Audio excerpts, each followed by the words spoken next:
బేసిక్‌గా నిరసనలు, బంద్‌లు ఇలాంటివి ప్రకటించినప్పుడు ఏదో ఒక ప్రాబ్లమ్ ఉంటేనే వాళ్ళు ధర్నాలు, రాస్తారోకోలు జేస్తారు. దాన్ని సాల్వ్ జేసుకోవడానికి.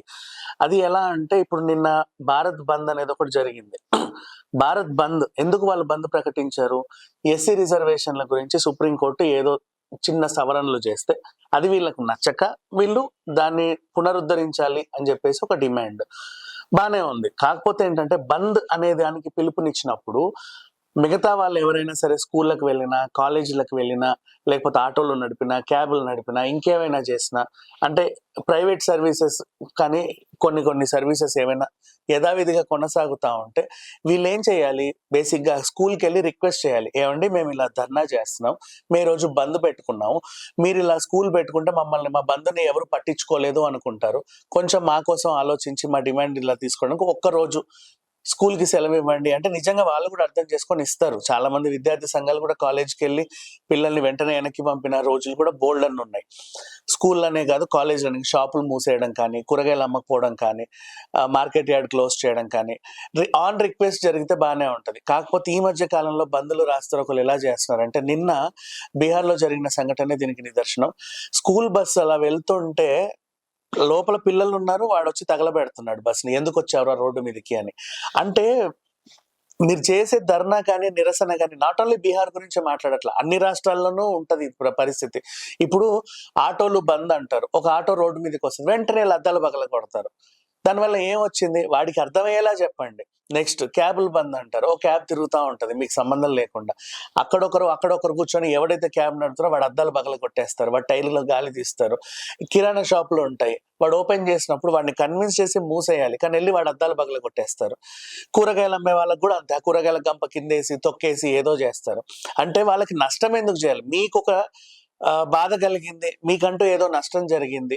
ఆ నష్టాన్ని పూడ్చడానికి రిక్వెస్ట్ చేసుకోవాలి కానీ, మీకు నష్టం జరిగింది గదా అని ఇతరులకు కూడా నష్టం చేసే అధికారం గాని, అర్హత గాని మీకు లేదు. సో, నిన్న ఏం చేశారు అంతమంది స్కూల్ పిల్లలుంటే బస్సుని తగలబెడితే ఆఫ్‌కోర్స్ మీరు భయపెట్టడానికి చేసినా కూడా కొంతమంది పిల్లలకి సైకలాజికల్‌గా ఇంబాలెన్స్‌డ్‌గా ఉంటారు. వాళ్ళ సంఘటన చూసి ఏదో జరిగిపోయింది అని భయపడతారు. కోమాలోకెళ్ళే ఛాన్స్ ఉంటది. బోలెడన్ని ఉంటాయి. 1, 2 అని కాదు. అంటే ఆ రోజున బయటికెళ్తే ఏదో జరిగిందని. ఇంకెప్పుడు బయటికి కూడా రాని వాళ్ళు కూడా ఉంటారు. అమ్మో! భయపడతారు.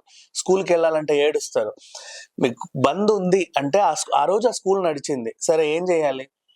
ప్రిన్సిపల్ దగ్గరికెళ్లి బాబు మేమేదో ఇలా పెట్టుకున్నాము. మీరు మమ్మల్ని పట్టించుకోకపోతే ఎవడు పట్టించుకోడు. ఇలాంటి రిక్వెస్ట్‌లు చేసుకోవచ్చు. ఈవెన్ రోడ్డు మీద గూడా.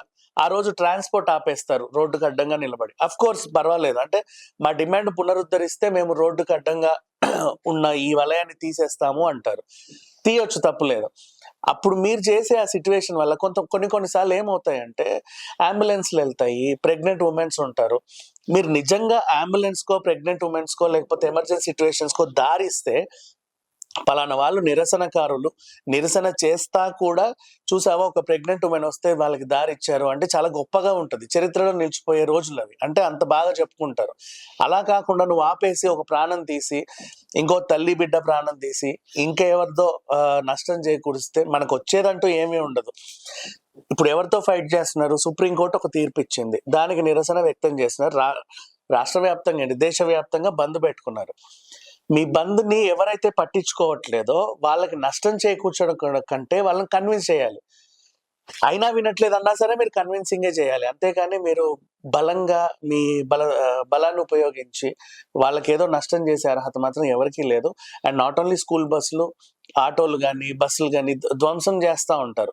ప్రభుత్వ ఆస్తిని కానీ, ప్రైవేట్ ఆస్తిని కానీ ధ్వంసం చేయగలిగే అంత అర్హత ఎవరికీ లేదు. సీరియస్‌లీ చెప్పాలి అంటే. అండ్ ఒకరి ప్రైవేట్ పార్ట్ లైక్ ఇప్పుడు మన వాడి కిరాణా షాపు, ఎవరిదో కూరగాయల షాపు, ఇంకెవరిదో ఏదో షాపు, పాన్ షాపు వాటెవర్.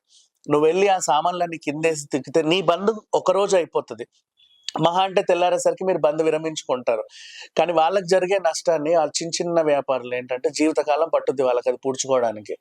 ఎందుకురా ఈ వ్యాపారం చేసామని కొంతమంది ఆత్మహత్యలు కూడా చేసుకుంటారు. సో, అందుకని చెప్పేసి బంద్ చేసినా, రాస్తారోకోలు చేసినా, భారత్ బంద్ లాంటి ఏవి చేసినా శాంతియుతంగా పరిష్కరించుకుంటే బావుంటది గానీ హింసాత్మకంగా మారితేనే 2 వర్గాలకి నష్టం ఉంటది. Thank you so much.